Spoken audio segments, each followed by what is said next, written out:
哎，刚才听你说话，自言自语的讲中文，中国人吧？是啊，怎么了？我也是。所以呢？大家呢都是同胞，这点小钱拿去吧。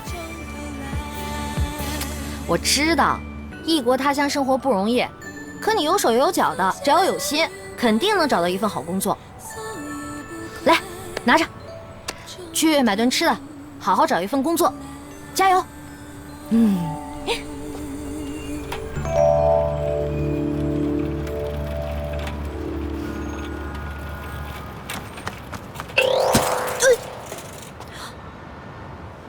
干嘛？小姐，我身上哪个形状让你觉得我是流浪汉了？头发啊，脸啊，衣服啊，喃喃自语啊。哎，停！嘿，你观察的够仔细的呀，你怎么不去当侦探啊？告诉你，不需要你同情。我知道，男子汉大丈夫，男人皆手软是吧？咱们都是同胞，何必拘谨那个小节呢？我虽然没什么钱是吧，但我这点品质还是有的。我爸教过我要助人为乐是吧？哎呀，不用谢我啊！你爸教过你啊？你爸没教过你不要随便给陌生人钱吗？告诉你，我不需要你的施舍，知不知道？啊？听得懂中文吗？拿回去。真逗。不要拉倒！我告诉你啊，乞讨不可耻，羞于承认不修正自己错误的人生才是最可悲的。这也是我爸说的。什么人？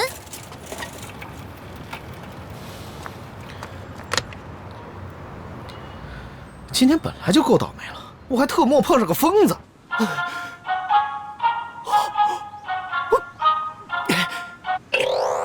喂，喂，乔哥，你再挂我电话试试。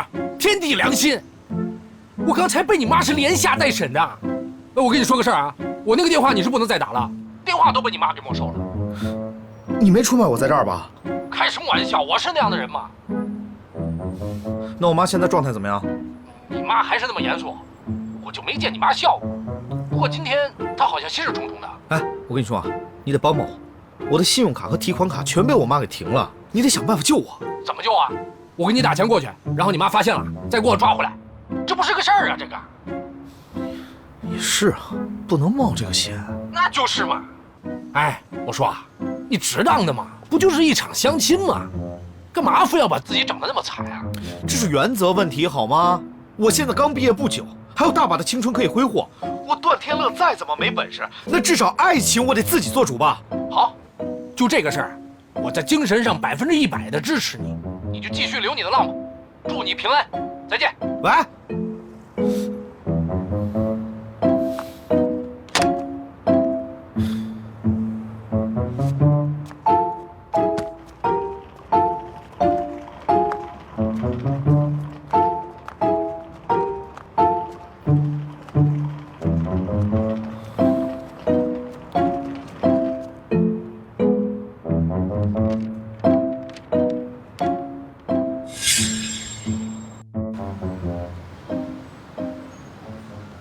总经理提醒您一下，明天他们会宣布蛇口码头的竞标结果，地点在主办方大楼。好，中标感言准备好了吗？准备好了。根据您的要求，不仅树立了段氏在业内的权威，也展望了段氏的未来，相信一定可以一扫业绩下滑的阴霾。很好啊，那你去吧。好。总经理啊，我们刚刚收到远州公司的邀请函，他们邀请段氏出席明天的庆功。庆功？什么庆功？现在外面有一些传言说远州公司的中标几率很大。当然了，这些都是小道消息，不具备参考价值的。哼，笑话！一个名不见经传的小公司，竟敢骑到段氏的头上来了。蛇口码头案是业内都盯的一块肥肉，大家都知道它是肥肉，怎么能落到他的嘴上呢？没关系，这样你去回复他，对他为段氏准备的庆功宴，我非常感谢，我会准时参加的。OK， 好的。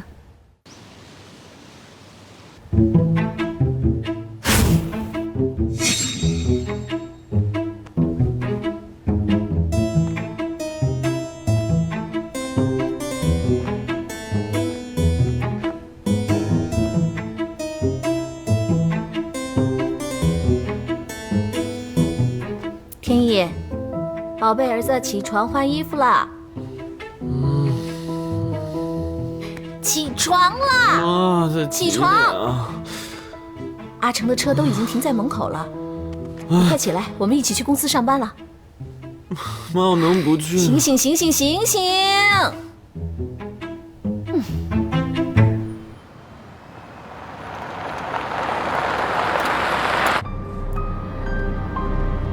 天意啊，这次虽然名义上我们是陪你玉梅伯母参会的，但你一定要抓住机会。到时候我要让所有的人都看看，到底谁才是段氏最露脸的人。说不定等段氏的案子拿下之后，你也可以参与进去，挑起重任。妈，据说我哥快回来了，我觉得让他负责这个案子挺好的。你说这说的什么混账话呢？这是？哎，你天乐哥不在，你就不知道往前冲了？你是不是大脑痴呆呀你？大哥去了那么多年，我也没见你往上冲啊。这次倒好，老爷子连让我们参赛的机会都不给。我们分公司的地位这么低，还不是因为你无能？这大脑痴呆，那是遗传了谁的基因呢？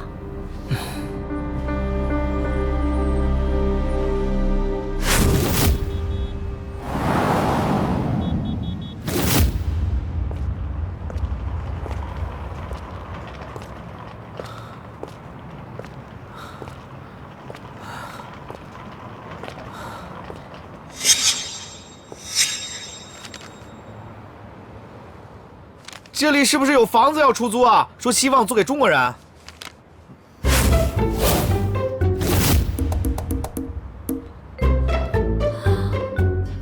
给我看！看什么呀？告诉你，我不需要你的施舍。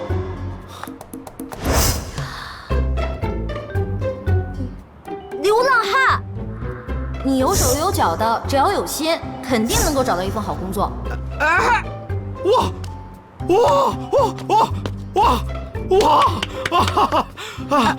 终于找到你了！今天真是多亏了你啊！什么？你今天早上说的太棒了！我羞于承认，没修正自己的错误才是最可悲的。哎，我现在已经整装待发了，你瞧，是不是焕然一新啊？你是不是来闹的啊？现在才是我人生当中最清醒的一刻。我当然不是来闹的，我是来租房子的啊！我先进去看一下啊。哎，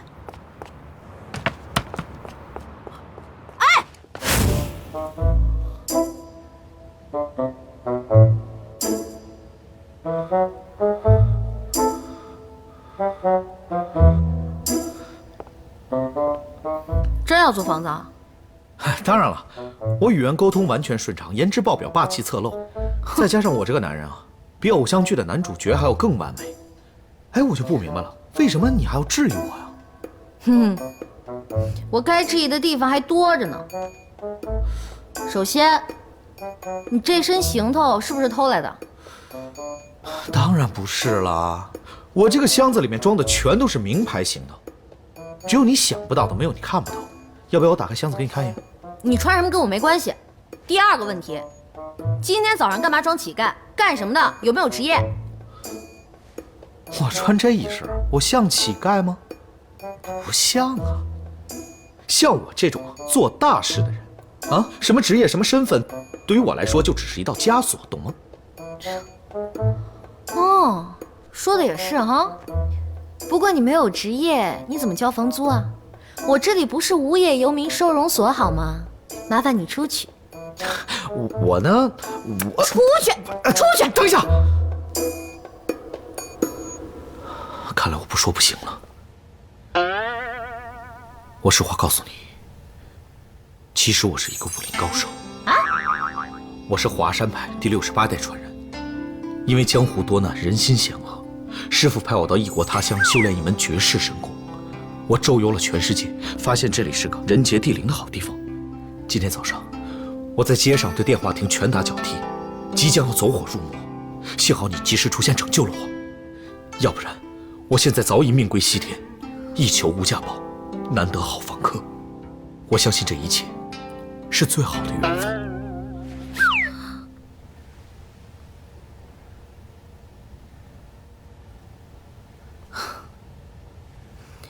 缘分啊，大师。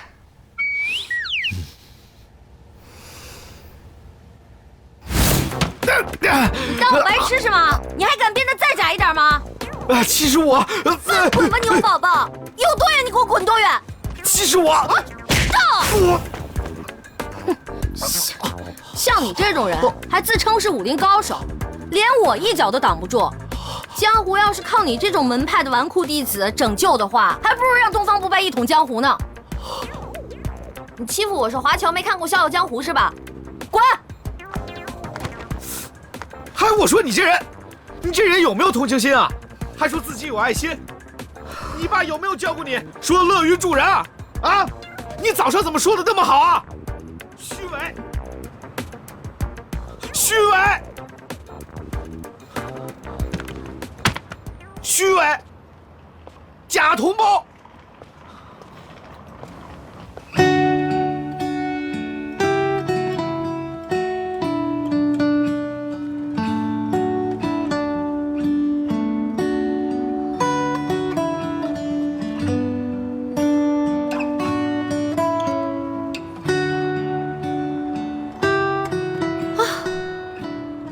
穷，也不至于把房子租给个神经病吧？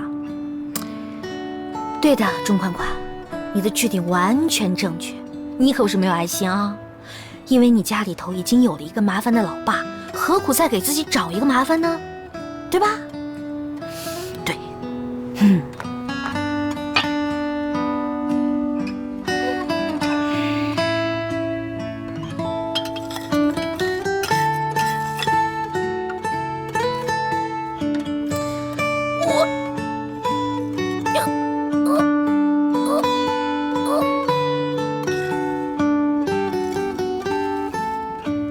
就这么一点米了，挺好的，当减肥了。爸，吃饭啦！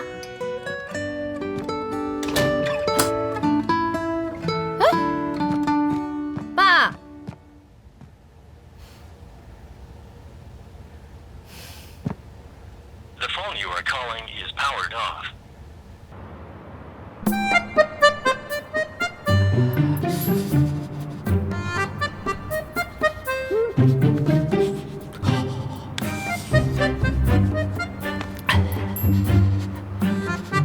我今天晚上不会就在这个地方过夜了吧？没事儿，我冬天都不怕了。睡觉，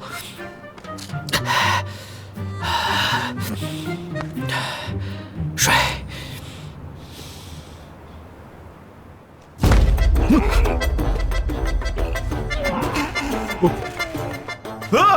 大叔！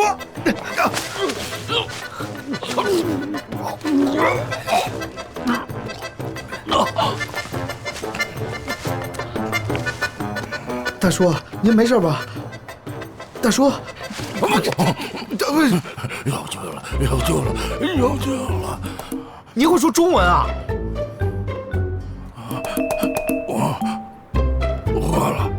完了，输输了，让我回家。大爷，我不知道您家在哪儿，我怎么送您回去啊？我不知道啊。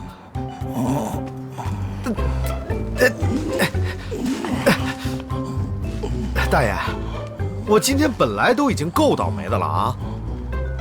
您就在这儿睡一晚吧，啊，您只能自求多福了。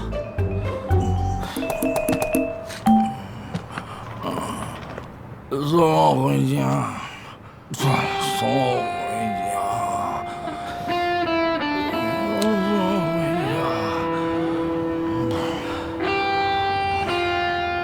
我段天乐是那种见死不救的人吗？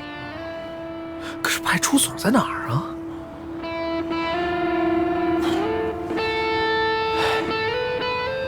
先送人吧。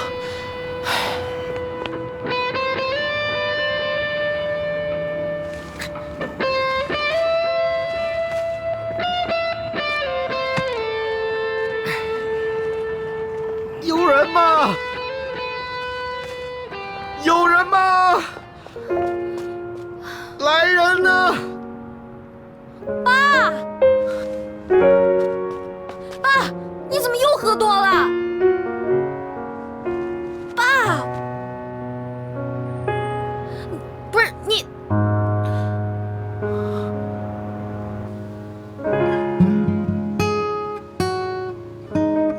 喝水。我不喝。躺下，慢点啊！躺下，哎，慢点。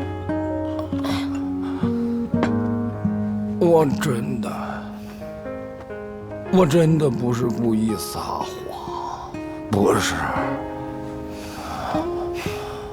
我再也不赌了。知道就好。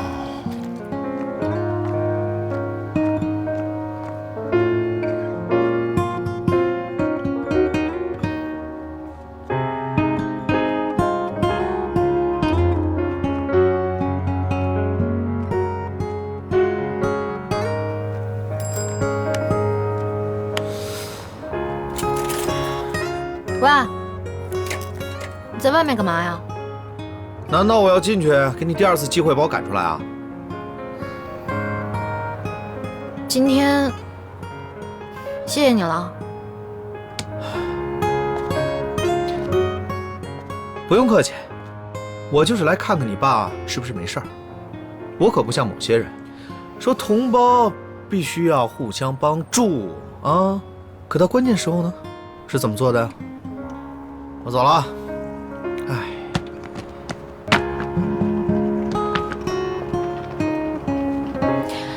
哎，你真没地方住吗？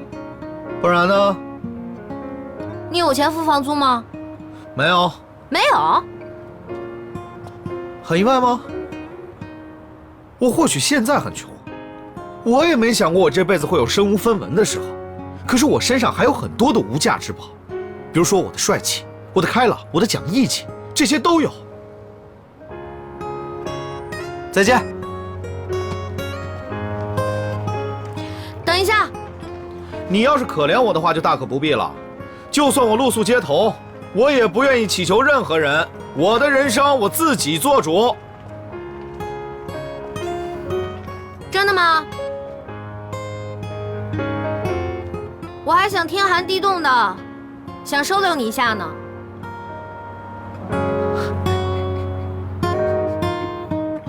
收留你可以，但是从明天起，店里的大小事情你要跟我分摊。那当然没问题了。不过你说店里面的大小事情是指？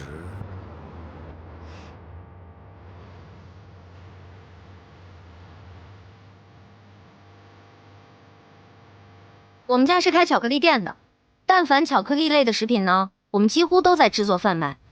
另外，我们也提供外卖给附近的咖啡厅。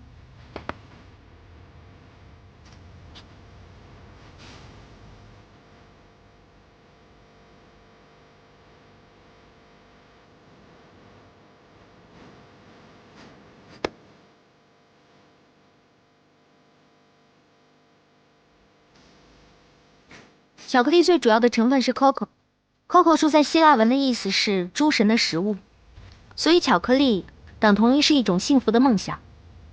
巧克力不只是糖，不只是一种甜点，而是一种料理，一种美食，以及一门博大精深的学问。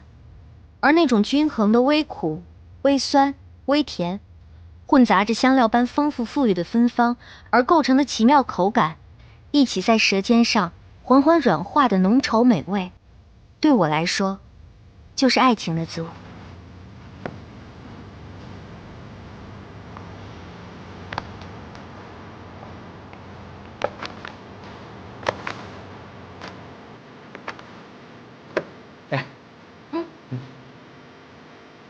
OK， 我懂了。你讲了那么多什么爱情的道理，你还不如直接说你是一个野蛮的女汉子，我又不会嘲笑你。你说什么？我说你啊，一点都不温柔，平时穿着打扮又过时。你没有男朋友，我一点都不意外。我有男朋友。他是不是瞎？我，对不起，我无意冒犯，我就是想不明白，怎么会有正常的男人会喜欢你？我就让你看看，是不是没有人看得上我，还是你瞎？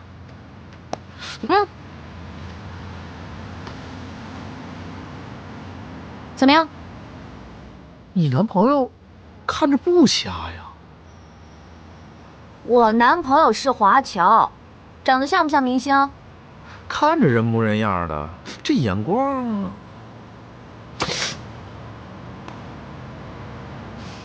好了，看在你收留武林人士的份上，怎么说你也是个重情重义的人。那你男朋友就是不看重外表，看重内在的人，简直就是人杰之士。我对你们的评价只能这样了啊！再说下去的话，我就要遭雷劈了。闭嘴！我不需要你认可，我现在以老板的身份命令你，跟我去送货。好，是 boss。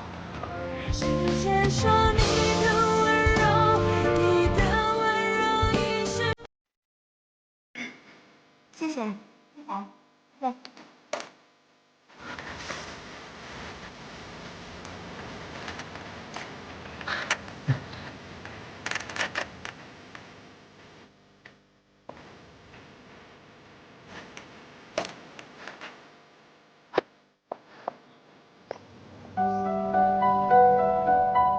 干嘛啊？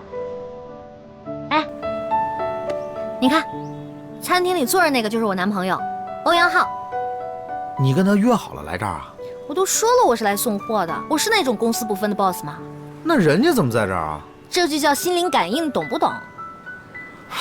我都好久没见他了，我要给他一个惊喜，看到我他一定开心死了。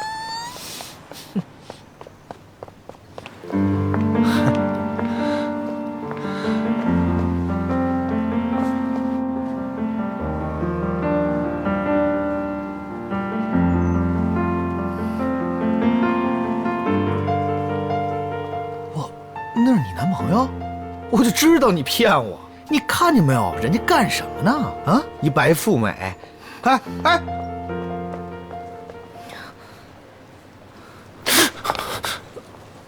宽宽，你怎么来了？这就是你的过去式啊！请你给我闭嘴！欧阳浩，你今天必须给我个合理的解释，他到底是怎么回事？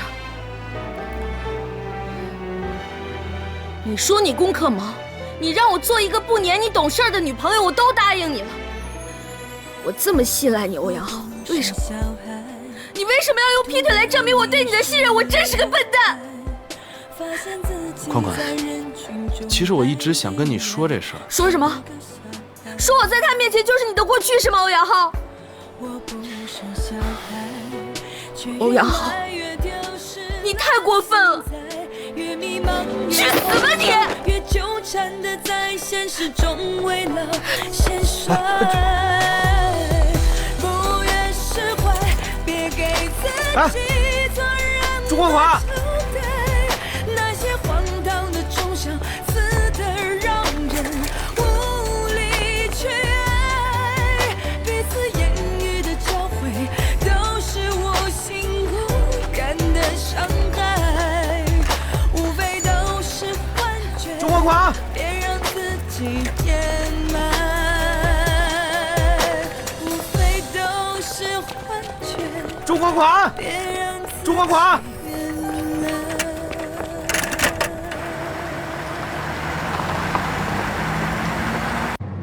天意，我给你写的研究稿背熟了没有？嗯，背熟了。不是，什么研究稿啊？我跟你们说啊，不要把动作搞得太大了。今天我们是配角，到时候你就知道了，谁是配角，谁才是主角。该轮到我们天意出头了。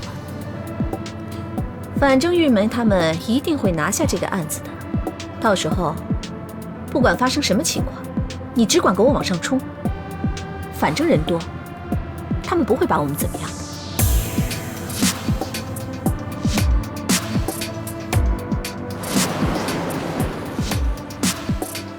都准备好了吧？心里有数，一定好好表现啊！知道了，你放心。看你的了。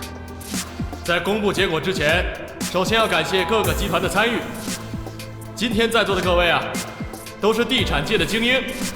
蛇口码头是未来深圳的地标，是深圳重要的贸易枢纽，也是深圳地产界的一大奇迹。不行，在几百份竞标中，有一个方案脱颖而出，而且达到了令人惊喜的程度。那么，接下来我宣布，回来就来不及了。在蛇口码头改造方案中脱颖而出的是，恭喜远州公司。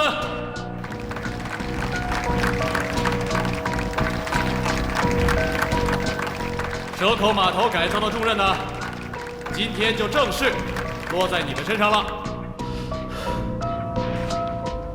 有请中标企业代表上台讲话。哎，这谁呀？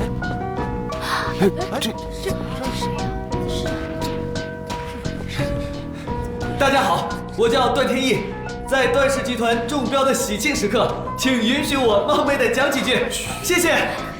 下来吧，下来吧，不是你们集团。拉走。快下来！下来！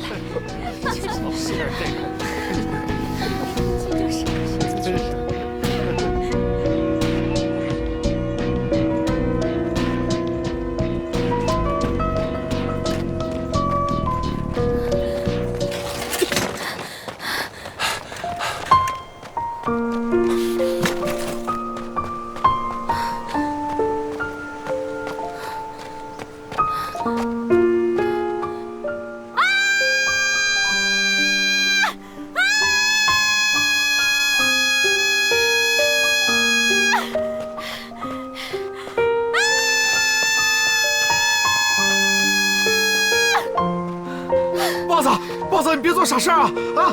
你才做傻事呢！谁叫你一副赴汤蹈火的样子啊？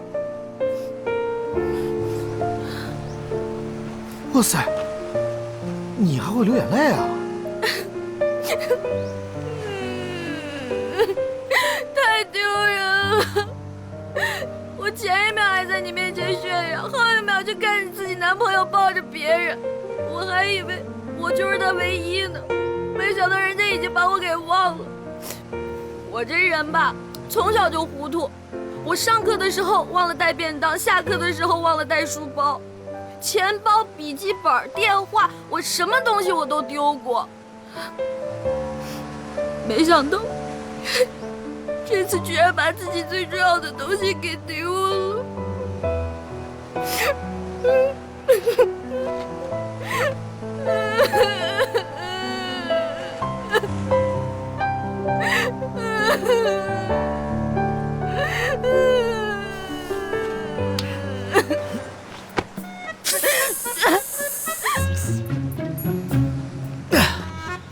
你干嘛？没什么，你啊不用谢我。我刚才啊在你体内输入了一股真气，在真气里呢，我夹杂了我苦练已久的忘情掌。从今以后，什么疑难杂症都伤不了你。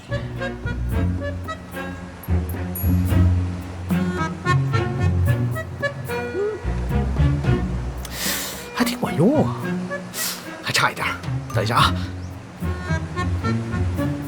来，嘴张开。巧克力，这是我们门派啊另外一样高科技产品——5步绝情丹。你耍什么白痴啊？这明明就是巧克力！快站住！1、2、3、4、5，你刚才已经走过5步了。从此以后呢，你之前发生的爱与恨，此刻你全部都忘记了。这明明就是我做的巧克力，我自己还不知道，瞎扯什么呢？爱情这个东西啊，它就是大脑内分泌的一种物质，知不知道？你自己说过，你都忘了？什么幸福感，什么爱情，那都是巧克力可以代替的嘛。我知道你在逗我呢。不管怎么样，谢谢你啊。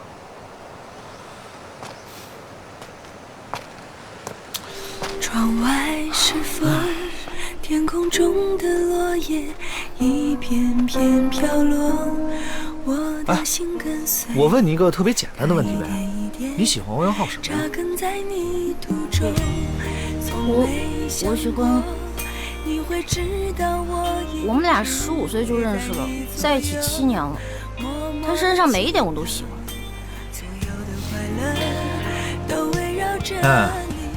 那只是一种习惯。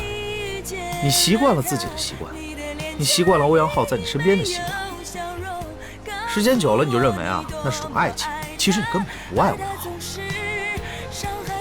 你看见欧阳浩的时候，你会有心跳加速的感觉吗？你看到他的时候，你会有幸福感吗？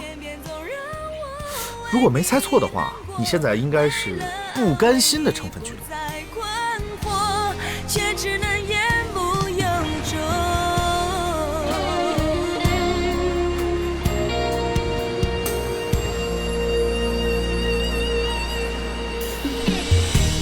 从没想过你会知道我一直陪在你。年轻人嘛，出了点小状况而已，没关系的。周叔叔，实在抱歉，我刚才一进门我就听到请中标方发言，所以我就……哎，有什么可道歉的？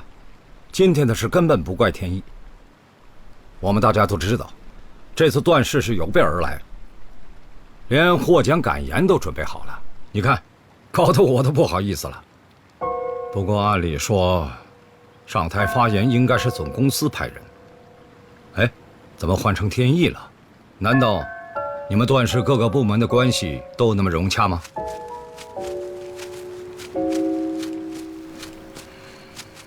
恭喜你 ，Mr. Zhou。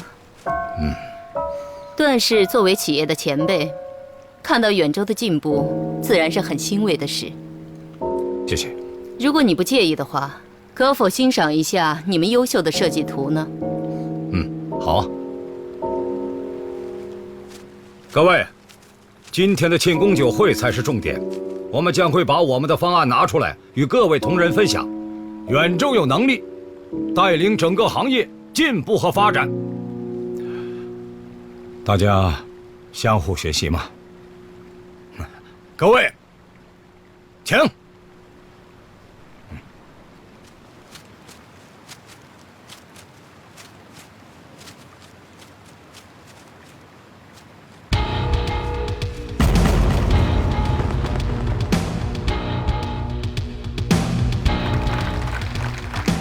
各位，我们之所以能够中得这个项目，就是因为有了这个设计方案，请欣赏。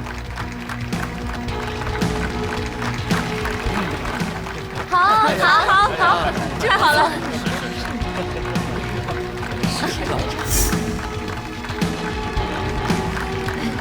来，是。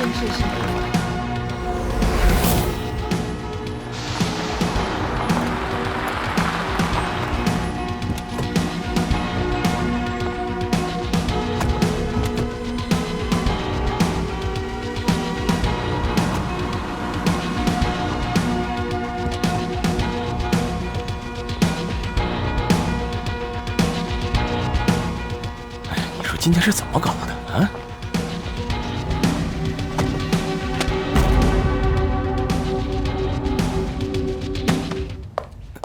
这就是你们搞出来的名堂？还好我不在现场，不然我这张老脸放在哪里呀？啊？爸，您先消消气儿。秦秘书，老爷子的参茶泡好了吗？啊。需要审查的是你。天意搞成这样，传遍天下，大家都知道了。现在我们段氏扑了个空，难道段氏中标，你就把这个事情交给天意做吗？现在国内建筑业蓬勃起飞，为什么我们这个段氏老字号业务反而倒退了呢？为什么在今年最重要的蛇口改造案上，我们会错失良机呢？启昌。段氏有6家分公司是你掌管的，这种状况，你有什么看法？爸，会议桌上我是董事长。爸，不，董事长，我认为我们最近出的几笔商品，在设计上都存在一些问题。不过要想迎头赶上，最快的办法就是找一些著名的设计师跟他们合作，让他们来做我们的活招牌。我是完全同意齐昌的看法的。我觉得目前国内最知名的设计师就应该是阮大师了。当然了，不止国内，他在国外的知名度也是响当当的。所以阮大师的背景不需要多提，他是我最尊敬的设计师之一，我还和阮大师有过几面之缘。但是这一次我们错失了这么一个好机会，我以后怎么可以继续跟他在业务上有联系呢？玉梅啊，我跟大师已经讲过了，我要介绍天乐给他女儿，这件事赶快办。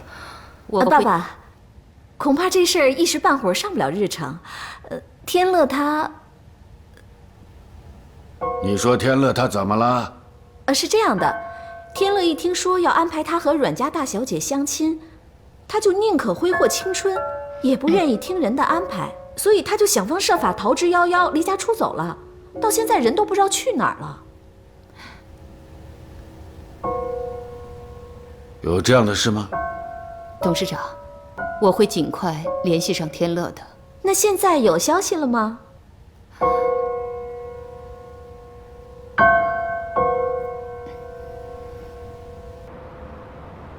卖巧克力喽！卖巧克力喽！老板娘不在，随便卖哦。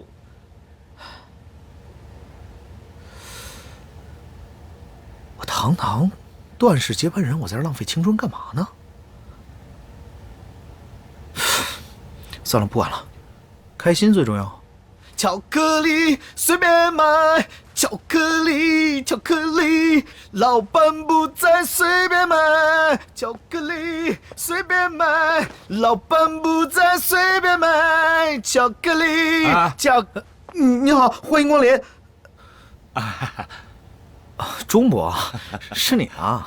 哎，我们家款款呢？哎，对了，他怎么能放心让你在这照顾店呢？钟伯，今天 BOSS 发生了件很不痛快的事儿啊？怎么了？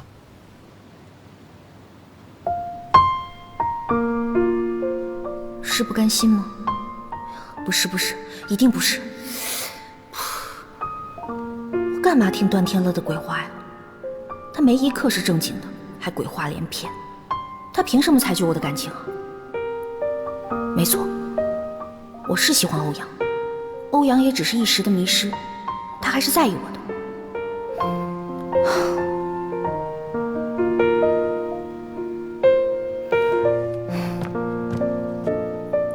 既然在意我，欧阳，打电话给我，跟我道歉，好吗？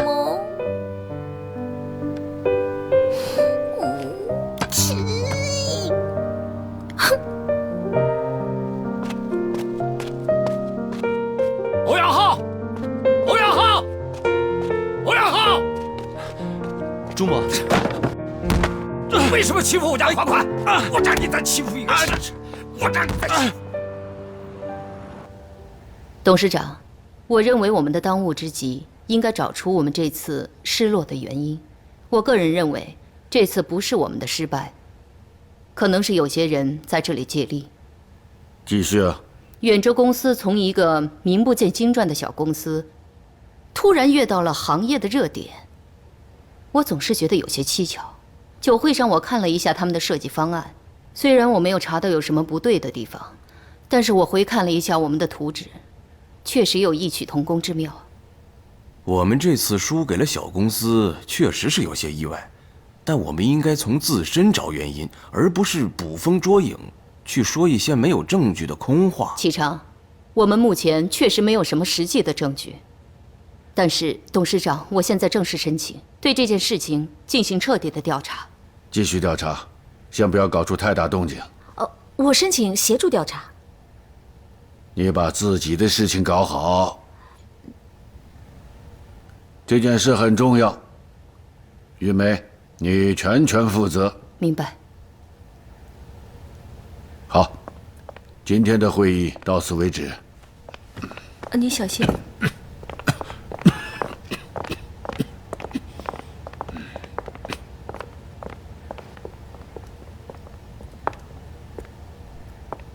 美心啊，至于这么着急在老爷子面前打我小报告吗？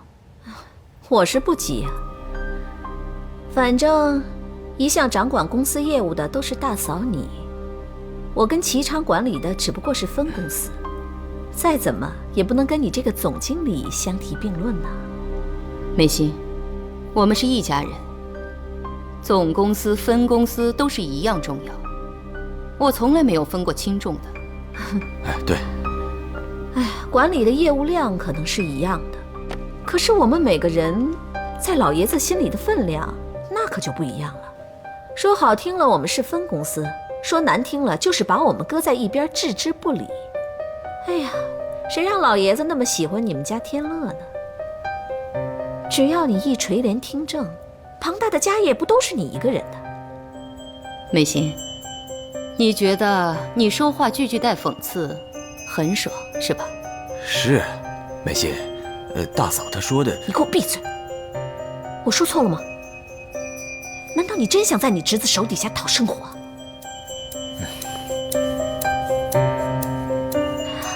况且，这天乐人现在还不知道在何方呢，远水救不了近火。一旦老爷子想通了，同意我们家天意跟阮大小姐交往，那将来扛大梁的还说不准是谁呢。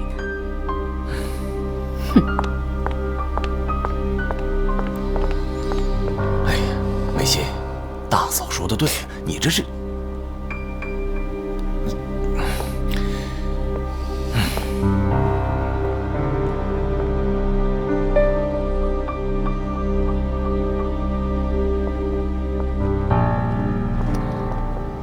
总经理，你小心。我来，喝口水。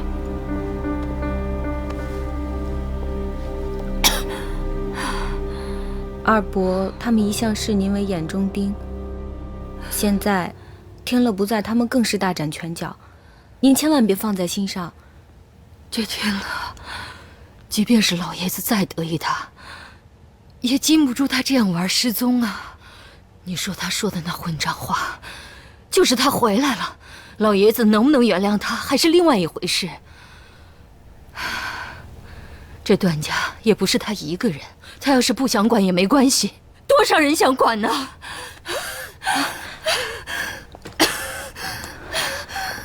来。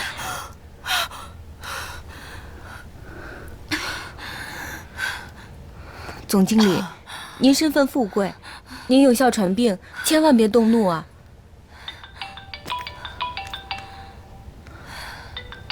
喂？什么？好，我知道了。总经理，找到天乐了。他在哪儿？他跑到国外去了。什么？这个混账东西！总经理，为了逃避，他居然跑到国外去了。他不把我这个妈当回事啊！他不知道我这个妈的难处啊！我要这个儿子有什么用？我要这个儿子有什么用？有什么用？总经理，总经理，总经理，喂，120吗？总经理。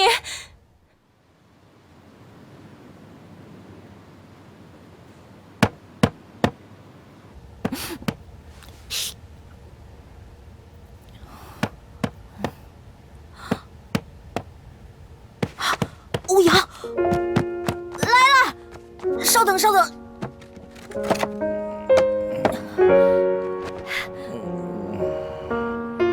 爸，钥匙忘带了。怎么又喝酒了？你够了没有啊？没够。哎呀，你怎么又……没够。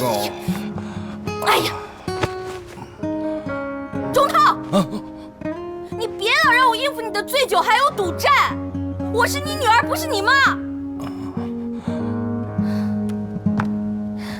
你说你改，你说你改，你说了多少次了？如果有录音带为证的话，800卷也不止了吧？是，可能你今天是挺苦闷的，我呢，我也不好受。你为什么就不能让我放个假，让我躲在你怀里哭一会儿呢？女儿，你别说话。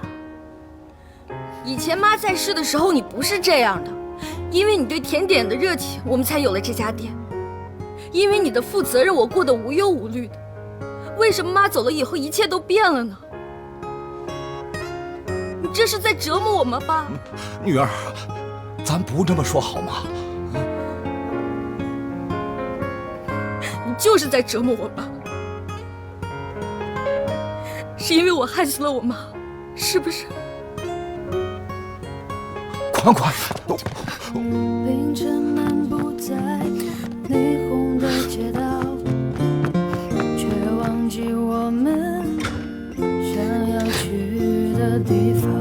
喝了杯啤酒，睡在马路上，这样才会显得我们也很浪漫。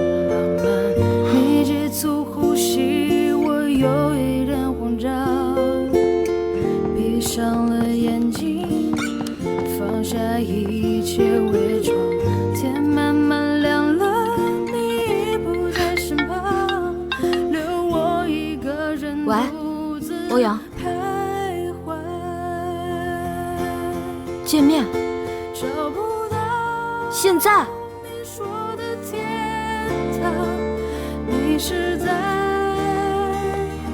这人海找不到前进的方向，迷失了你的爱，找不到那蔚蓝寻觅着那道光，找不到童话的美好，困在这悲哀。凌晨漫步在霓虹的街道，却忘了我们想要去的地方。你老爸的杰作，你不会不知道吧？你老爸来找我，不分青红皂白，上来就是一顿打。你是说，我爸去找过你，还打了你？难不成我自己打的？打完以后就忽然变成了恳求的语气，说要我和你和好，说至少要好好跟你谈谈。他说的也对，毕竟在一起7年了嘛，要分手也该谈清楚。所以，你今晚找我出来，是要跟我分手的是吗？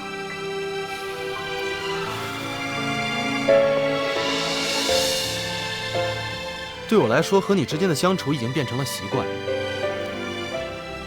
习惯和你见面，习惯和你看电影，习惯和你去做所有和情侣有关的事情。但渐渐我发现，这些并不是出于感情，只是一种习惯。我觉得倦了，累了，时间久了，感情淡了，爱情也死了。你明白吗？还真让他说对了，你们男的还真是这样想啊。其实分手并不是一件坏事，你大可以趁这个转机，好好修正一下自己。修正？修正什么？你平时的穿着打扮根本就是个男人，而且性格刁钻易怒，你有时候动作表情很夸张，你自己都不知道吧？一点都没有小女生温婉优雅的样子。作为你的前男友，我真不希望你这样走下去。甜美，温婉。你是说今天在店里碰到的那个女生吗？欧阳浩，你曾经跟我说过，你最喜欢的就是我的开朗、大大咧咧的样子。怎么了？你曾经最喜欢的这些优点，现在都看不顺眼了是吗？我觉得你应该找一下自己的原因，宽宽。我是不想看你再这样走下去。你要是喜欢一个人，你能从他身上找出1000个、10000个优点。你要是不喜欢他，曾经的那些优点都会变成缺点。欧阳浩，你连跟我分手都能说成是为我好，你不觉得你太虚伪了吗？你已经把自己定义成前男友的身份了，你已经单方面决定要分手了，你现在来跟我说这些干什么呀？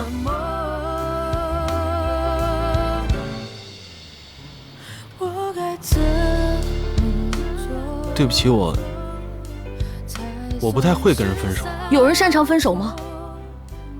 有人会在自己的履历上特长内栏写上分手2个字，有吗？算了，这顿饭还是由我来买单吧。你不能平心静气的分手，我很遗憾。以后在大街上见到我之后，装作不认识我这个人，我也不介意。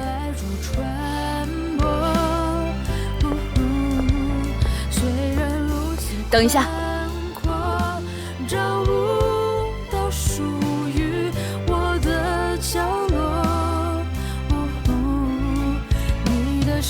你从什么时候开始讨厌我的？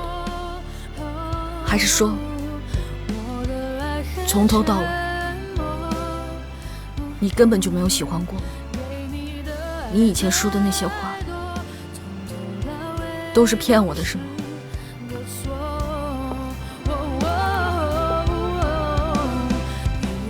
我当然喜欢过你，但爱情对我来说，就像一个定时开关，家用电器的那种，你知道吧？慢慢的往 stop 那边转，1分1秒，终有一刻，它停机了。我也不知道我为什么会成为这种人，但它确实是我心里此时此刻所想的，我一点都不想隐瞒。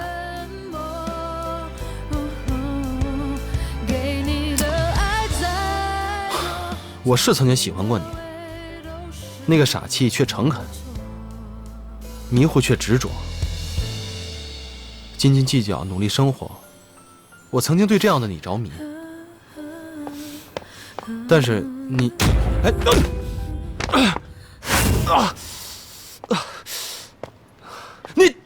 你谁呀你？傻里傻气多可爱啊！诚恳执着、认真生活是优点。斤斤计较更是持家的美德。我就不懂了，啊，你马上都要把人家给甩了，你还在那颠倒是非黑白，胡说八道什么呀？你真以为款款没了你，就真没人要了呀？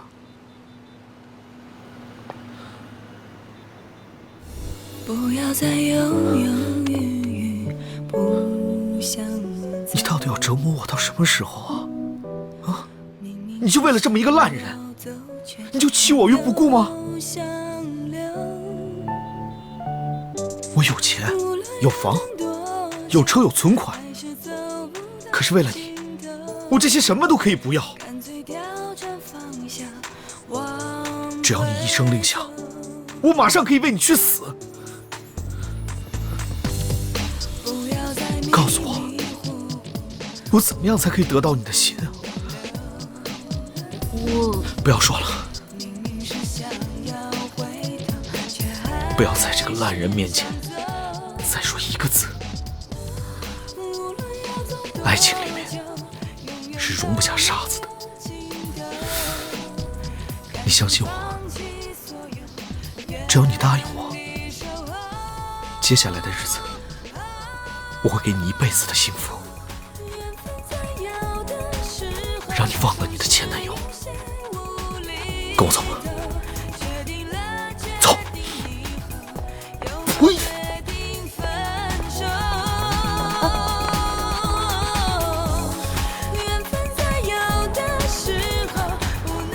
怎么样？我帮你扳回一城了吧？我临场反应还行吧？他肯定真的认为我在追你啊！我觉得分手就得分得有面子。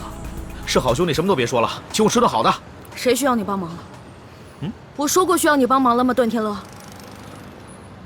你看见我出手，你很开心是吗？凭什么跟踪我？凭什么插手我跟别人分手？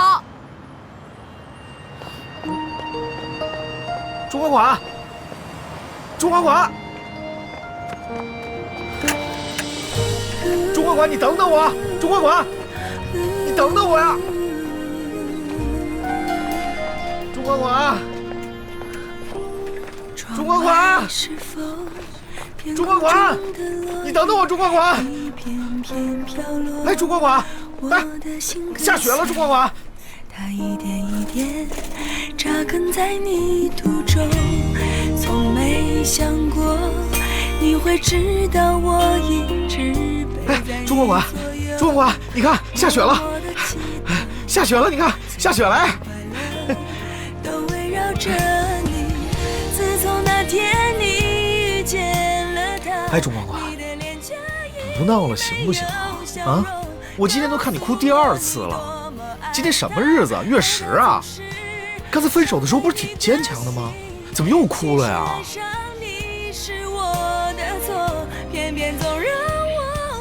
哎，钟管管，我跟你说啊，我教你一个绝门的秘籍啊！你回去啊，拿一张纸，你把今天不开心的事情啊全写纸上，回去一把火把它给点了。就算烧不完也没关系啊，你把它藏在雪里边。明天早上你起来，我保证一切事情。一切烦恼全都没有了，好不好？啊！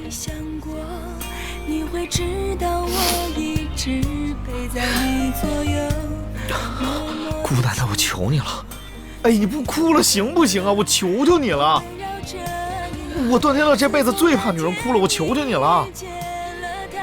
你的脸颊已没有笑容，告诉我你多么爱他，而他总是伤害你的心。终于下雪了，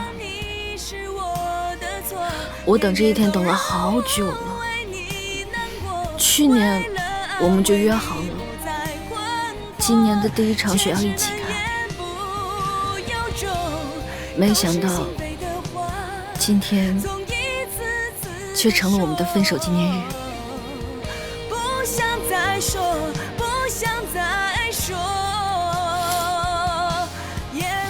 他刚刚说的不公平，我们15岁就认识，我早就计划好了，25岁我要穿上洁白的婚纱，和他一起走进教堂；35岁我要生2个可爱的宝宝；45岁我们事业有成；55岁我们退休；65岁我们当上了爷爷和奶奶。哎，等一下，哎，你是机器人吗？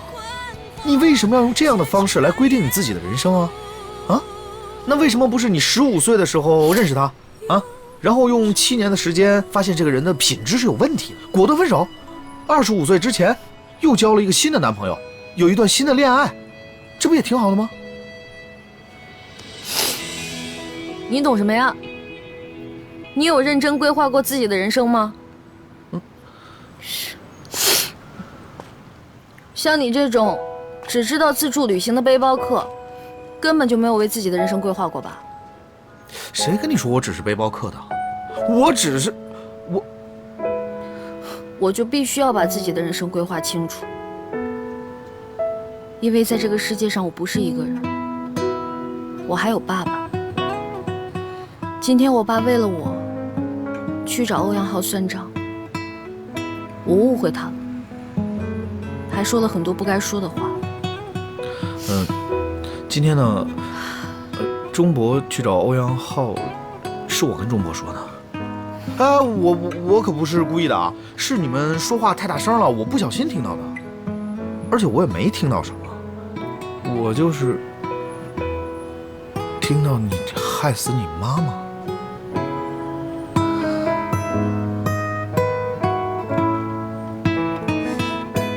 你没听错，我差点就忘了，我曾经发过誓，要好好照顾我爸爸，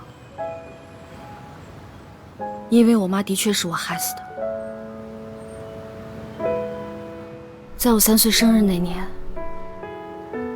我们家的店刚开，爸妈很忙，忙到连最后一块巧克力蛋糕都卖掉了。没有生日蛋糕的我，又吵又闹。我先走了。妈妈为了哄我，在去买蛋糕的路上出了车祸。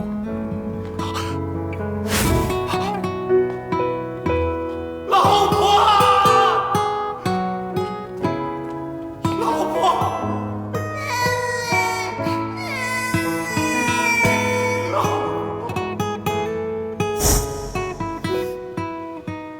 所以我这辈子都没过过生日，因为我的生日就是我妈妈的忌日。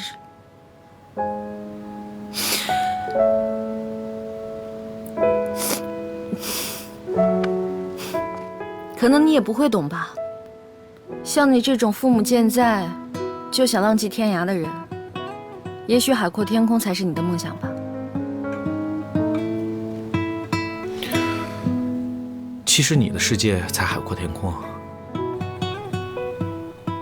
我的世界其实看似无穷无尽，但是其实是有隐形的牢笼的，就算你用尽身上所有的力气，也无法挣脱的。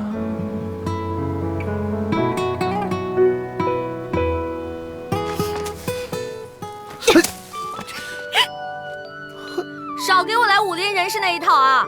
漫天大谎说个不停，你是华山派，我还是小龙女呢？吃我一个大雪球！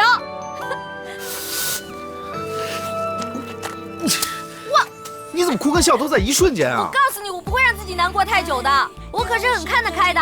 开心是一天，不开心也是一天，我干嘛让自己不开心啊？来吧，嗨！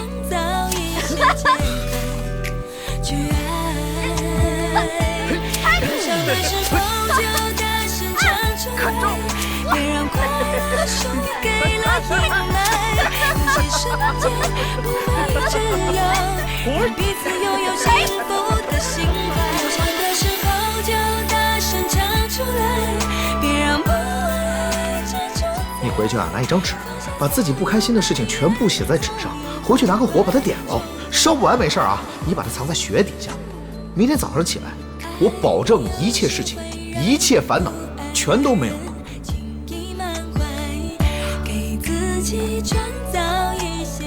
像你这种只知道自助旅行的背包客，根本就不会去规划自己的人生吧？可能你也不会懂吧？像你这种父母健在却想浪迹天涯的人，也许海阔天空才是你的梦想吧。别让快乐输给了阴霾，有些瞬间不会这样，让彼此拥有幸福的心怀。的时候就大声唱出来，别让不爱遮住在，放下所有埋怨，所有不快，从头来。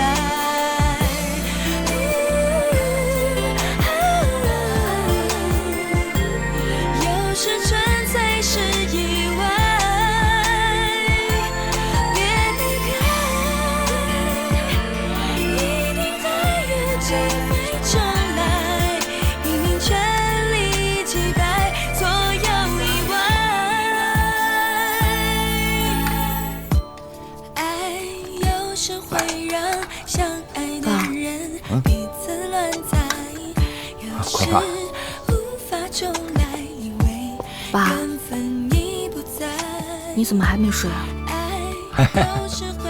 哎，宽宽，你看啊，有再多的不愉快，也都在爸爸亲自为你调制的甜味当中给融化了。这味道啊，我只做给你吃，别人有钱也没用，休想尝半口。因为你是我的女儿，是我最珍贵的宝贝。爸，对不起，我没想到你今天会为我去出气，我还以为……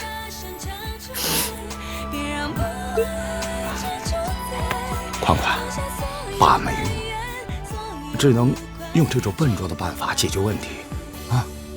离开那个混球，你一定会找到一个更棒的。我的女儿天下无双啊！爸，我相信我一定会找到更好的，哪怕最后我找不到也没关系。我有一个这么好的老爸，我什么都不怕。那该轮到爸怕了，爸可不想这辈子老听你在耳边絮絮叨叨。今天晚上是谁在这絮絮叨叨的呀？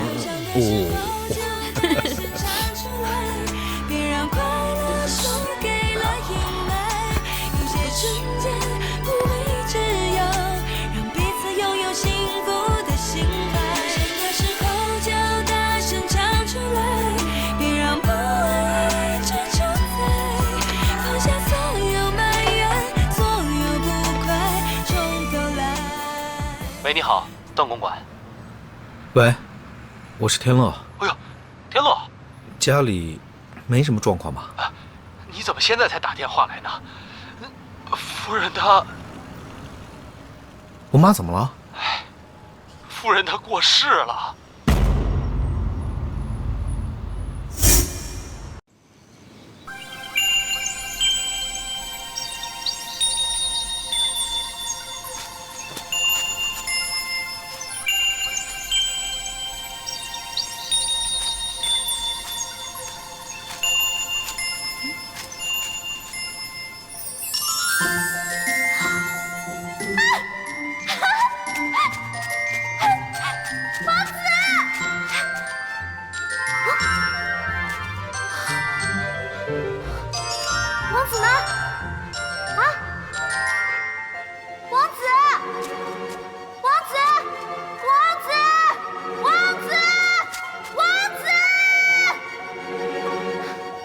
款款，款款，钟款款，钟款款。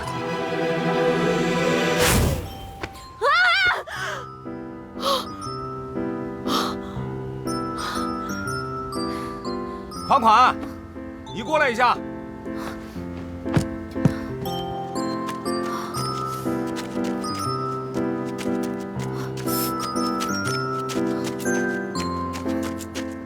哎，来！一大早就不见人了。哟，款款，他是不是偷了我们家东西就跑了？咱们家有什么可偷的呀？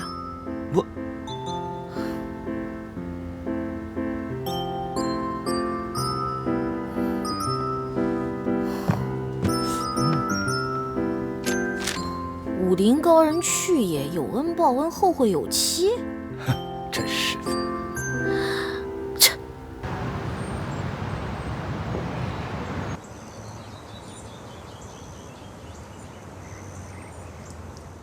现在整个地产界都知道，段家有个二孙子是个沉不住气的。我说你怎么就光知道往上冲呢？你怎么就不知道看清楚情况再说呢？哎呀，本来我是想让你跟我争脸的，现在可好，你把我的脸全都给丢尽了。我就说了，让你们不要把动静搞得太大。不听我的，结果呢？这就是下场。我倒是听你的，你说，下一步该怎么办？不是，什么下一步啊？你连下一步都不知道怎么办，你让我怎么听你的？照你这样下去，你早晚得给那母子俩打工。我只要一想到我们家天意，将来要在他哥哥手下做员工，我这浑身这一阵起鸡皮疙瘩。妈，咱们都是一家人嘛。何必分得那么清楚？我听说我哥离家出走了，我倒是挺想让他快点回来。你听听，你说这种话有出息吗？啊？你倒是不想插手，可是在这个段家，如果你不分清楚的话，你将来连立足的地方都没有。我问你，我这么做是为什么呀？我就是为了等我们100年之后，你好在段家有个1亩3分地嘛。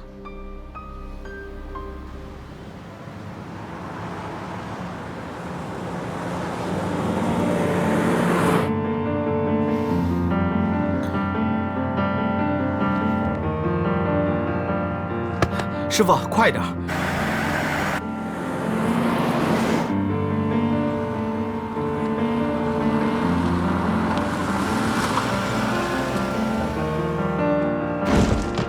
妈！妈！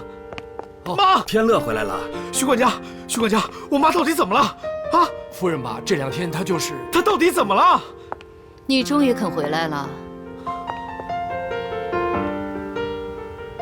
妈，妈，妈，妈，妈！哎，你没事就好了。你知不知道我很着急，我特别着急。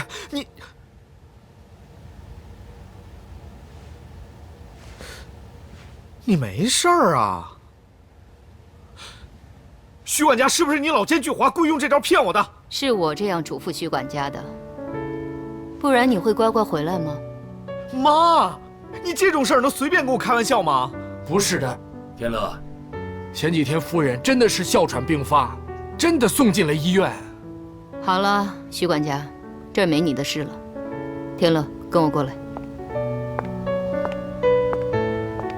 你骗我！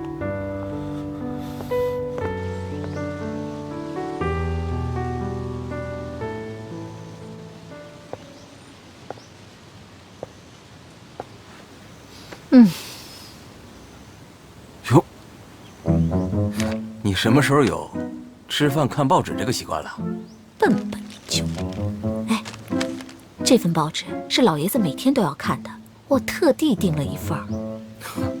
哎，今天这上面把阮大师夸出了一个新的高度。你说，老爷子能不欣赏他吗？光看这些有什么用啊？都是纸上谈兵的事儿。你懂什么呀？我今天就会见到如萍了。你跟他联系上了？那你空想什么呀？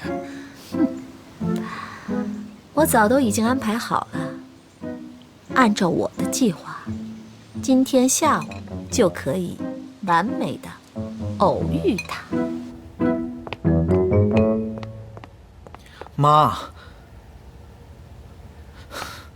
妈，就算我求你了，你去做个全身检查行不行啊？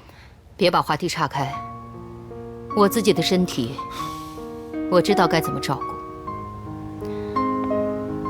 倒是你知不知道你是段家唯一指定的继承人？那不还有天意呢吗？段天乐，你知道你在讲什么吗？天乐，你爸爸去世的早，现在你爷爷年龄又大了，段家能在业界有一定的一席之地，全靠我这个女人在外面打拼。你都这么大了，你还想看着妈妈这样辛辛苦苦的干下去吗？再说了，段家现在的事情，难道你一点都不知道吗？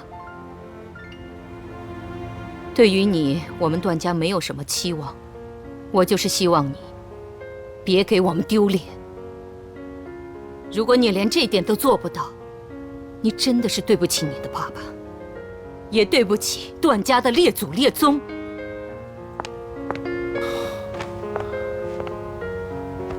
妈，这都什么年代了，教训别人的时候还把祖宗八代搬出来？你还敢顶嘴？刚一跟你提相亲的事，你就离家出走了。你知不知道，那天你爷爷差一点就答应让天意去相亲了。要不是我说你马上就回来了，我们这次机会就保不住了，你知不知道？所以你什么意思？我还得相亲啊？废话不是？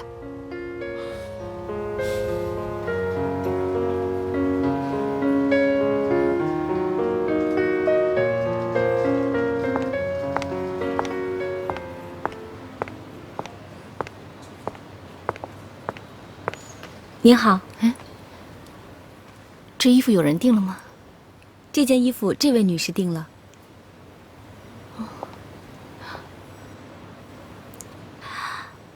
如萍，美熙，哎呀，真是太巧了。这么多年了，你一点都没变。哪儿啊？跟当年比，我老的可不是一点点哦。哎，我这人呐，也开始老了。瞧你这话说的，我儿子也20多了，我才老了呢。哎呦，瞧你说的，好像我没孩子似的。你忘了，我女儿也20好几了。哦，你这话的意思，可是让我有误解啊。你是要把你家的千金介绍给我的宝贝儿子啊？梅心呐，梅心，你还是这么幽默。你忘了，我答应你们家老爷子让玉莹和天乐见面的，啊，怎么可以出尔反尔，言而无信呢？也是，你向来都守信用的。哎呀，只可惜啊，你看现在，计划不如变化快。什么意思啊？你还不知道啊？哎呀，你看我，是天乐离家出走了。什么？阮世雄是世界闻名的建筑大师，跟我们家是门当户对。你要做了他的女婿，将来你接了班，那你自己就有了靠山了。我跟你说过多少遍了，人家给我们机会，那是我们的福气。妈，我跟你说多少遍了，我根本不喜欢相亲，我也不需要靠山，你就对你儿子这么没有信心啊？对，我对你就是没有信心。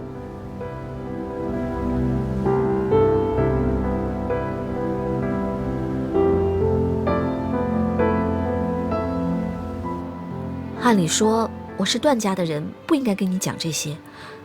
可是我们俩的关系，我还是不瞒你了。相亲的事迟迟未定，就是因为天乐他不在家。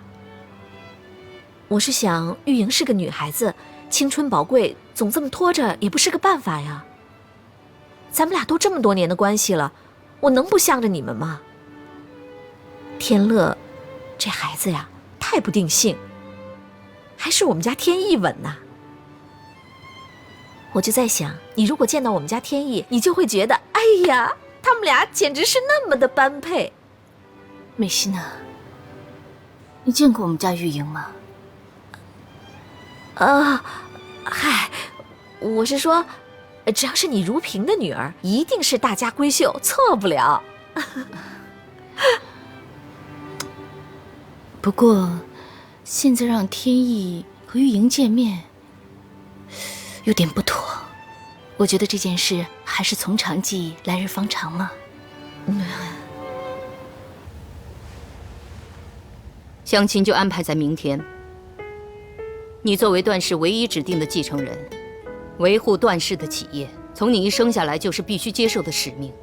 我为你安排这个相亲，都是为了你好。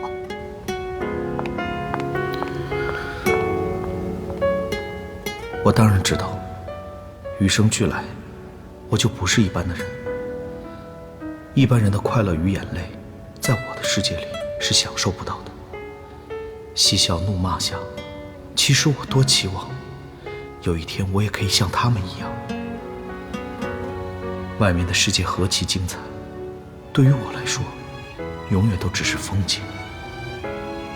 或许在旁人眼中，继承了段家的基业，等于是一场天生的王子加冕，但伴随而来的压力与束缚，却更像是齐天大圣顶上的那个金箍。我负担着王子托付下来的沉重盔甲，手上拿着即使会伤害自己，却要狠狠抓牢的沉重宝剑，外加先皇先后、列祖列宗的谆谆教诲，甚至连爱情，我都失去了自由的权利。我曾经憧憬，至少在爱情这条路上，让我当个能够白手起家的凡人。从相识、心动、告白，直到定情，这一连串的恋爱过程，我希望能像铺铁轨一样，一节一节自己打造。但很显然，直到这一刻，我不得不如梦初醒，然后领取一张导游帮你规划好的车票，上车就坐，等待他开往一个未知的目的地。然后，火车终于到达了。啊，你来了！你好，玉莹，快跟阿姨打招呼啊！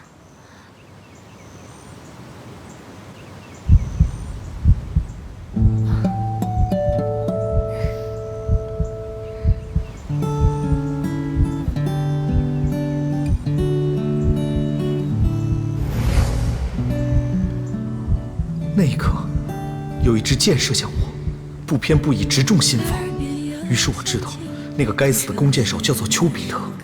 于是我知道，在这世上，真的有一种致命的感觉，叫做一见钟情。伯母好，我叫阮玉莹，很高兴认识你。你好，玉莹。天乐，天乐，初次跟伯母见面，总要做个自我介绍吧。阮伯母好，我是段天乐，今天见到您很开心。啊，好了好了，来坐下谈，请。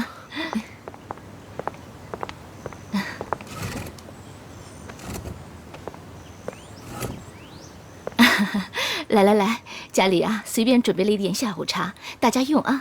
不客气。天乐啊，你应该为之前的事向人家道歉。啊，抱歉啊。不用不用，天乐啊，我听说你是纽约大学建筑系毕业的，是不是啊？嗯。他爸爸师兄跟你们学校的马丁教授特别熟。马丁教授？嗯。哦，对，马丁教授，我跟他特别熟。那个伯母，改天我们3个可以一块吃饭。啊，天乐，马丁教授是教授，你是学生，你们是师生之间的关系，怎么能没有分寸呢？没关系没关系，反正在家里轻松一点嘛。你可不知道，我们家玉莹啊，平时在家跟他爸爸也是没大没小的。今天呢，你阮伯父公务在身，不在家啊，没关系没关系，阮大师公事繁忙，我们会理解的。我们家世雄啊，在设计方面年纪越大越吹毛求疵了，每天围着这个图纸啊转来转去。那没关系啊，正好我们段氏集团有几个企划方案，还真希望阮大师吹毛求疵一番呢。其实呢，段氏这几年的发展，我也都看在眼里。说心里话，就是在工作方面，我还真做不了世雄的主呢。啊，没关系，来日方长嘛。以后他们经常走动，经常一起聊，我们也多走动走动嘛。是是是，哎呦，瞧，我们俩说的，把这2个年轻人都晾在一边了。是啊，我们太急了。玉莹啊，我们说这些，你是不是觉得很闷？啊，没有，我从小就喜欢看爸爸谈工作时严肃专注的样子，听伯母聊这些，我觉得很熟悉。我们女儿就是这样的。玉莹啊，这样吧，你带天乐呢到我们家转转，顺便看看你爸的设计图，还有你画的画。我们走吧。啊，好。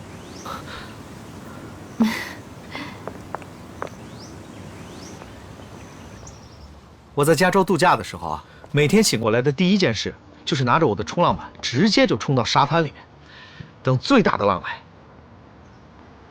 哎，我的游历不止这些啊，像什么热带风情啊，北国冷暖，很多国家我都去过。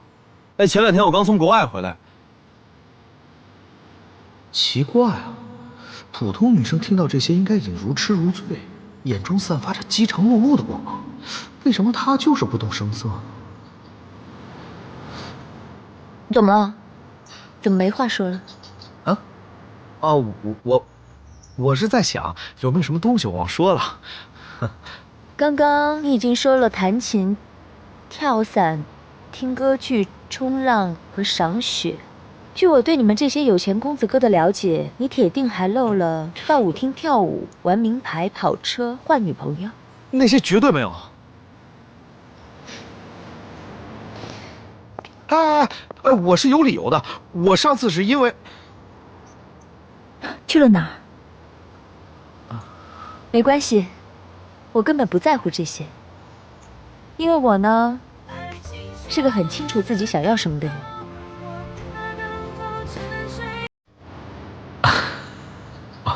我明白，我也是这样的人。我第一眼见到一个人的时候，我也就知道我到底会不会喜欢他。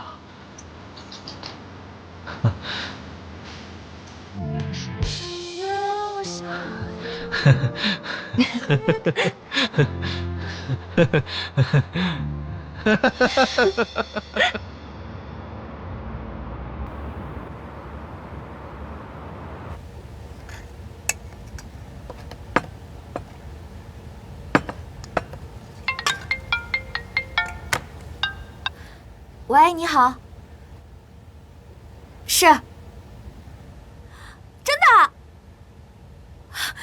谢谢您给我这个机会，谢谢您给我这个机会。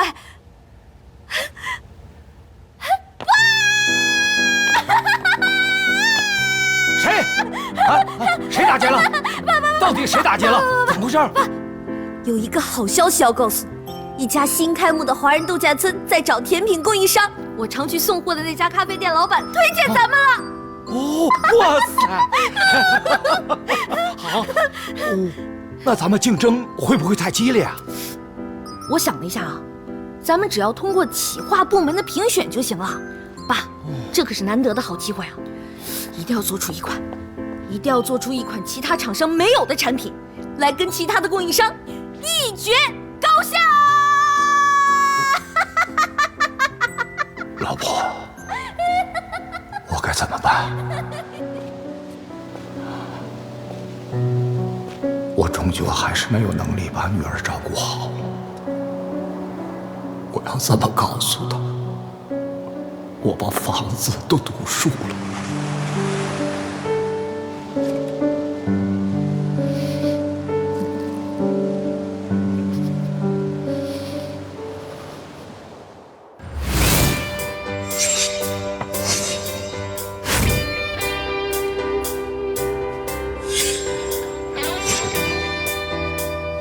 峰哥，在。蔬菜沙拉，生鱼片一份。好，生鱼片先端走。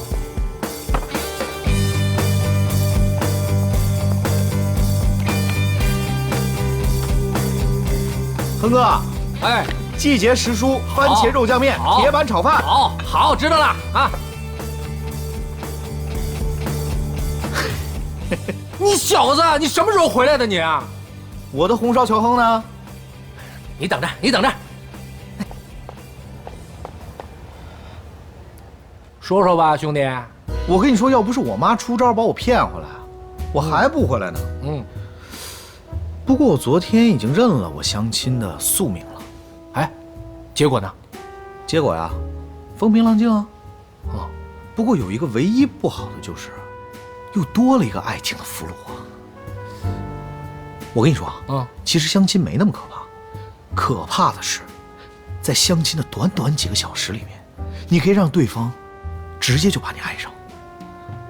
哎，等等，你的意思是，之前被你放鸽子的那个相亲对象，怎么着？他现在喜欢你了？容我提醒你一下啊，他的名字叫阮玉莹。此刻他爱我已经爱得很深了。那你呢？你什么意思啊？我就再看看吧，看看他表现怎么样。我瞅你这副德行，你这不也不讨厌他吗？那你就赶紧对他展开攻势啊！你还不早点回来，整得我被你妈天天拉出去审问去，这手机都给我没收一个。咱们俩是兄弟，你说这干嘛？我再送你一个手机。哎，这个正。其实我这次离家出走，也不是完全没有收获，我还是增长了一点见识的。我最纳闷的就是，你身上1毛钱都没有，你是怎么活下来的？哎，是不是偷偷住你妈别墅去了？我傻呀，我能自投罗网吗？我那几天呢，就是在一个华侨家里面打工，一个外表不像女孩，内心也不像女孩的女孩。我每天天不亮的时候，我就要开始上班，守在炉火前面煮巧克力，充当人力搅拌器。接着呢，还得骑脚踏车去送货，骑得我2条腿都快断了，更别说一边骑我还得一边担心盒子里的巧克力有没有平安无事。哎，最惨的就是就算客人只买了1个巧克力，我还是得弯腰鞠躬到底。这样下来，你知道有多辛苦吗？何况，事情的结果却和付出的努力完全不成正比。店里的订单越来越少，整个店都摇摇欲坠，早就快倒了。啦啦啦啦啦啦啦。啦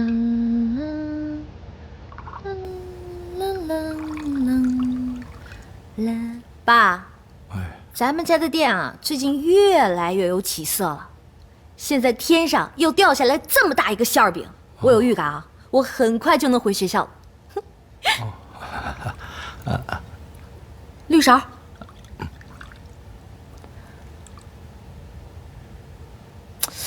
怎么回事儿，钟涛先生？我要绿勺，你这拿的什么东西啊？哦，我看你真是老眼昏花了。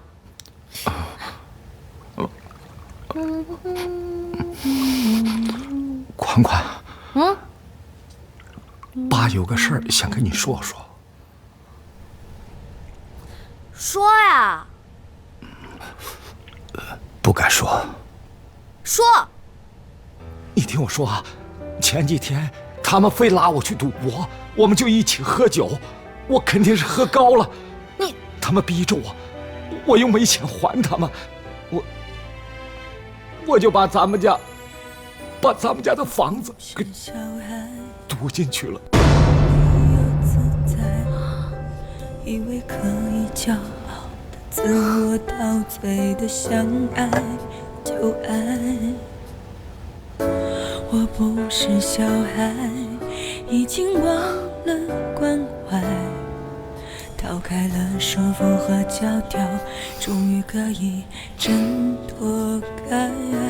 绿勺，我不是小孩，却突然迷失了人海，发现自己在人群中还依然是个。大不了我书不念了呗。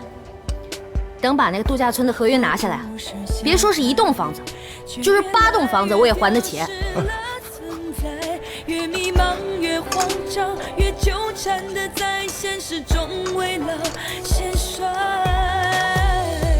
不愿释怀，从没把自己做交代，不言而喻的期待，却没期待换来曾经的对白，已经没有必要。这个月的水费、电费、电话，还要买材料。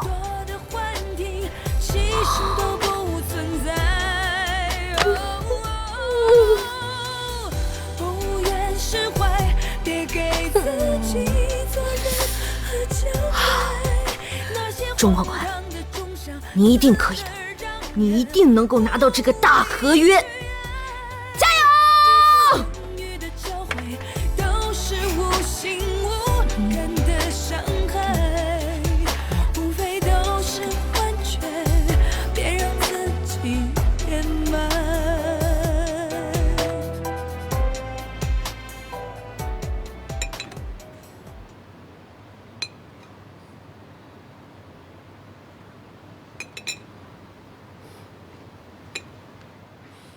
这家店根本就不行，还说是名店。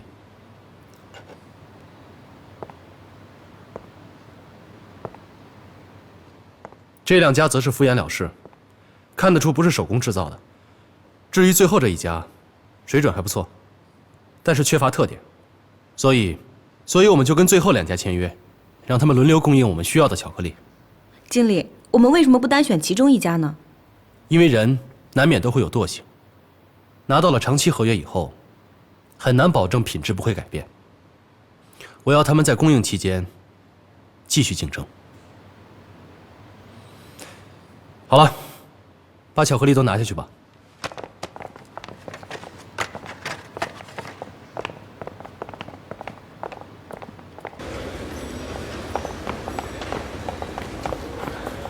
抱歉，我们科长选了别家店的产品，这个请你带回去吧。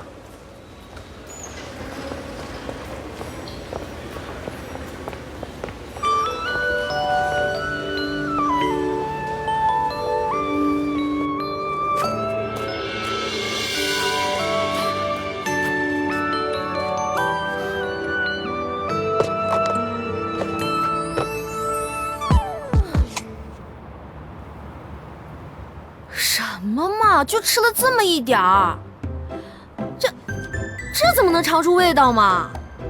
什么科长啊，有没有品位啊？怎么当的科长啊？真是的，味蕾长到头皮上了是吗？连一整颗都不吃完，能吃出什么呀？真没品位，没见过你这样的科长，真是没品位。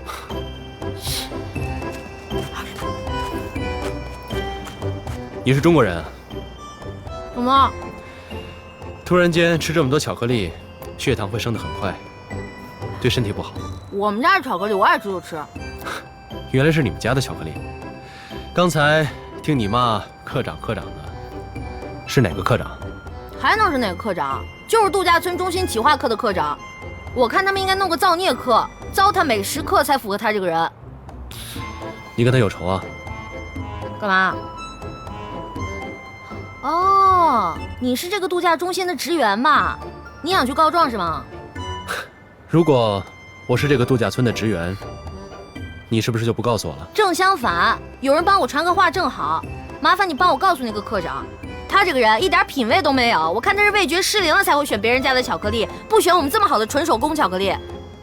既然这么好，我可以尝尝看吗？尝尝。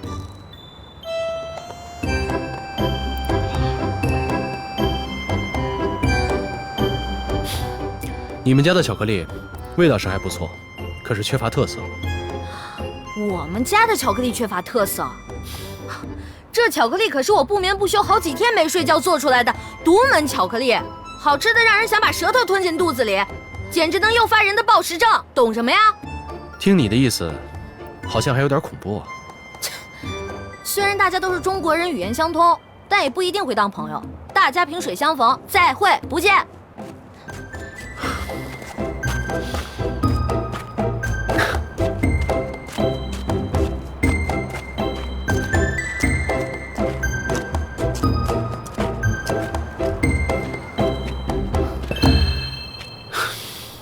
等车，我们这是第2次见面，可以做朋友了吧？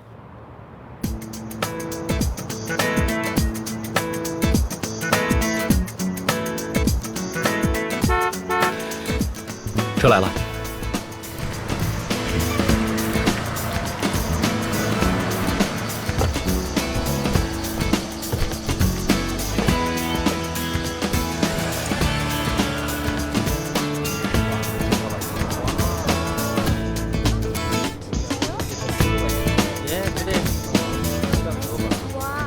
你是怎么学会做巧克力的？我爸就是巧克力师傅，巧克力我从小就会做。那这么说来，你刚才说的全都不是瞎掰？拜托，一把年纪了，别以小人之心度君子之腹行吗？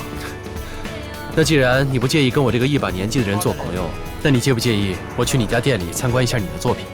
谁怕谁啊！只要你付得起钱，想吃多少有多少。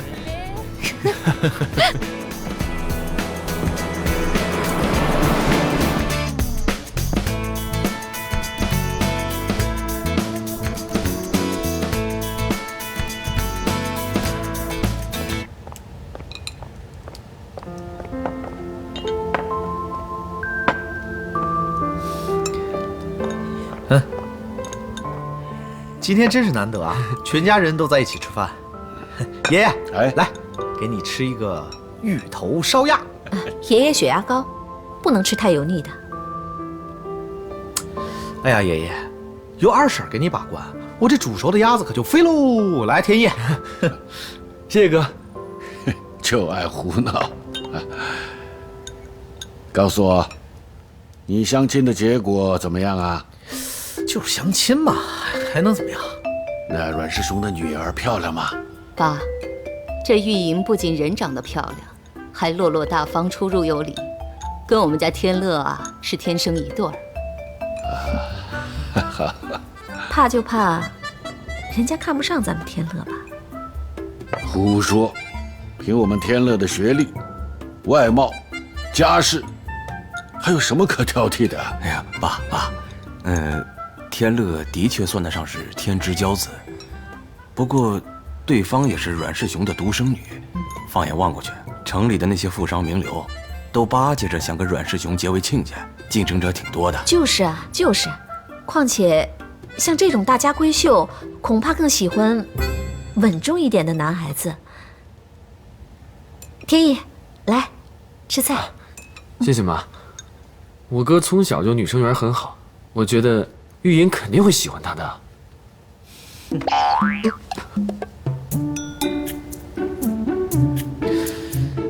爷爷，我只负责相亲，后面的事儿我可就不管了啊。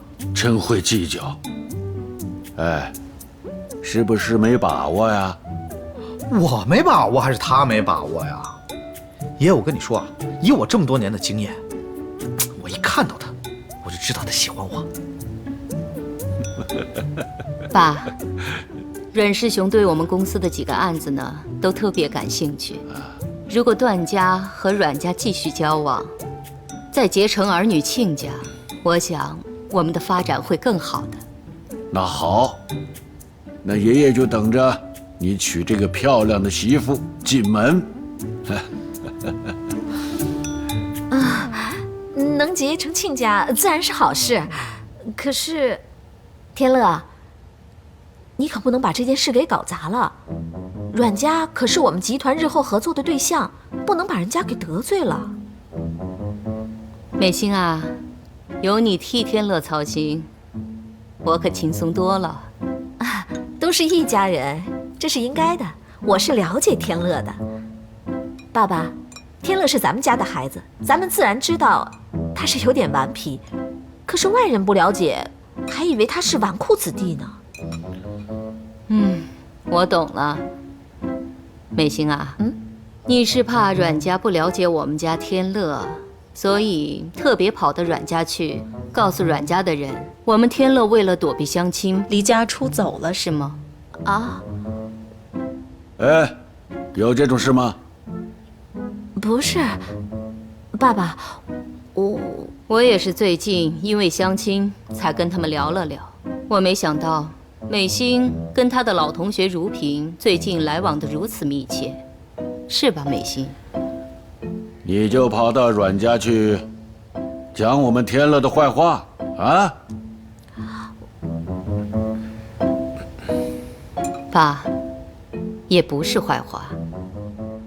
其实阮氏雄夫妻呢是非常聪明的人，他们知道了整件事情之后，特别希望玉莹和我们天乐相亲，特别希望这件事能成。不过呢，如果有人背后不安好心的话，这件事情啊，很难成定局。就是啊，就是啊。那个，我也只是突然间提起了这个话题，怎么可能去破坏呢？爸爸，来，您吃菜。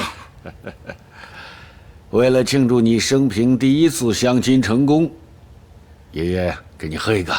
好，爷爷。哎，来，爷爷。哎，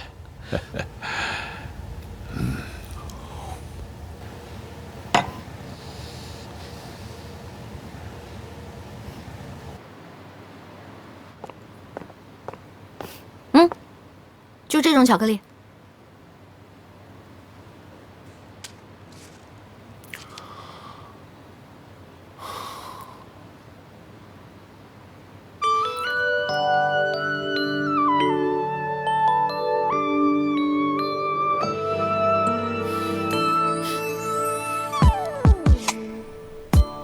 爱有时会让相爱的人彼此乱猜，给自己很好吃，我第一次吃到这么特别的味道，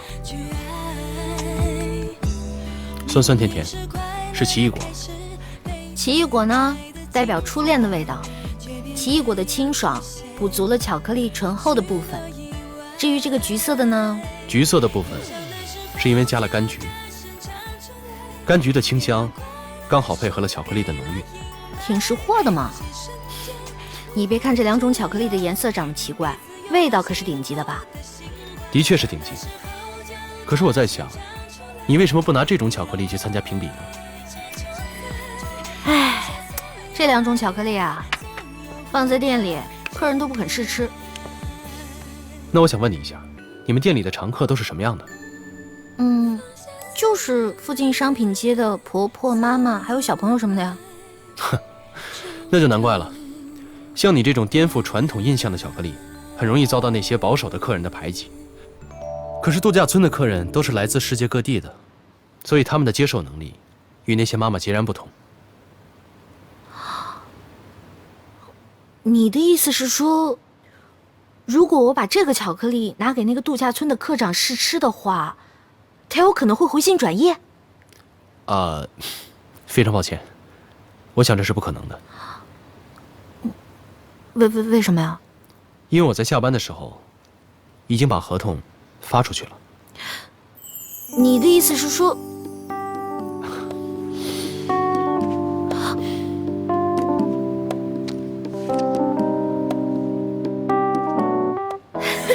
原来你就是度假村的科长啊！你好，我是李允征。你好。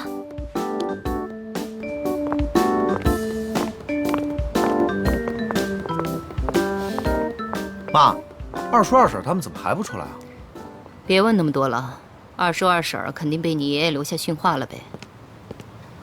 走。大嫂，还是你行啊，在老爷子面前不露痕迹的就摆了我一道，真有你的。美心啊，我劝你还是把心思用在分公司的经营上吧。走，天乐。二叔二婶，再见。天意，哥，记得打电话，拜拜啊。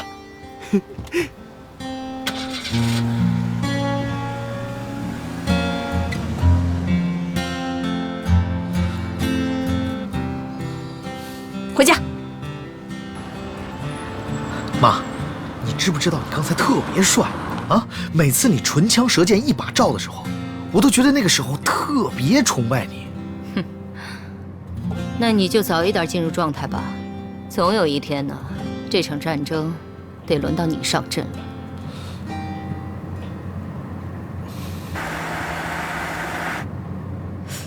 哎，你说这段天乐，早不回来晚不回来，偏偏这时候回来，好不容易我们家天意和玉莹刚刚有点苗头，就凭他那个纨绔子弟，也妄想把玉莹给娶回家，他做梦！